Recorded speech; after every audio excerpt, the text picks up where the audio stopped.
This is the Vivo NEX S. You can't buy one in the US, and you probably haven't even heard of the company that makes it unless you've seen all the signage at this year's World Cup. It would be really easy to dismiss this thing as yet another weird Chinese smartphone that we'll never get, but I don't think we should write it off that quickly. See, it's weird precisely because of how ambitious it is. It has a front that's almost completely screen with a fingerprint sensor underneath that display and a selfie camera that rises up from the top of the phone. How could we not take a closer look at this?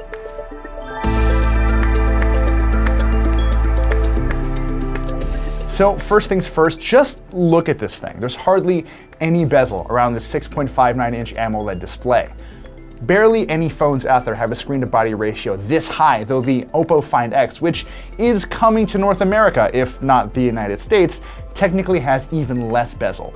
This is a 1080p display, so we're actually looking at some pretty modest pixel density, but whatever. It's here for its edge-to-edge wow factor more than anything else.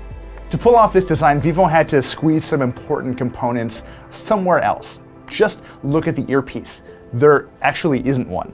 Instead, a vibrating exciter turns the whole screen into a speaker, and it works pretty well even when you hold it away from your face. Under that screen is one of the first in-display fingerprint sensors you'll find in a commercially available smartphone. It works. That's really the best thing I can say about it. Setting it up works exactly the way that you would expect it to, and the one big difference between this and a more traditional fingerprint sensor setup is that this is noticeably slower. It's not bad enough that I wouldn't want to use it on a regular basis, but when it comes to fingerprint sensors, I've frankly been spoiled by Samsung Galaxies and Google Pixels.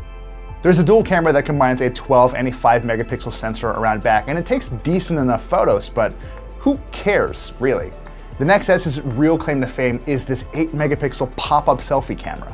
If the idea of a camera that rises up from the phone like the Loch Ness Monster sticking its head above water to take a look around wasn't absurd enough, just listen to it do its thing.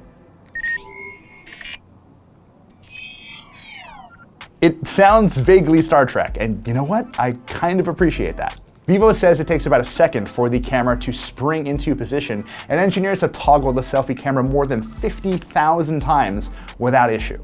Theoretically, that should work out to a couple years of use before things go south, but there are two things to consider. For one, millennials take a lot of selfies. Also, this is a big phone, so the chances of someone dropping this thing while trying to take a selfie is well north of 0. That would be a shame too, since this thing actually takes half-decent selfies. They're not as detailed as what you'd get from one of Google's Pixel 2s, but they provide a solid baseline for the phone's beautification features to work from. So yeah, there's a lot of fascinating stuff going on here. I'm just gonna warn you right now though, if you try to import this thing from China and use it in the US, prepare to be disappointed. For one, even with the system language set to English, there's a lot of preloaded Chinese software. I'd love to explore what some of it does, but my Mandarin doesn't really extend much further than, how are you, and I want to eat something right now. Because one of its wake words is technically in English, I had to try using Vivo's Jovi virtual assistant. I, for the life of me, couldn't even get through the setup process with that English wake word. I eventually got by though by setting up the Chinese option, but my very limited Mandarin could only get me so far. 小 V， 你想喝一点东西吗？我正努力提高自己。I don't know what that means. What else? Well, there are obviously no Google Play services on this version of the phone either, so you'll have to sideload most of the apps you'd actually like to use on a regular basis. I should also point out that even though this Vivo has top-tier components like a Snapdragon 845 chipset, 8 gigs of RAM, and 256 gigs of internal storage, it doesn't feel nearly as fast as other phones I've tested this year. The blame for that lies almost solely on FunTouch OS, the poorly named Oreo-derived operating system that layers a whole lot of extra stuff on top of traditional Android. Vivo's software also takes a lot of cues from Apple's iOS design, which is fine, I guess, but if you're gonna build a phone this unique, wouldn't you want to pair it with an interface that didn't feel like a laggy copycat? Ultimately, the Vivo NEX S is an absolutely fascinating machine, and for that matter, a great example of China embracing new concepts and technologies with surprising speed.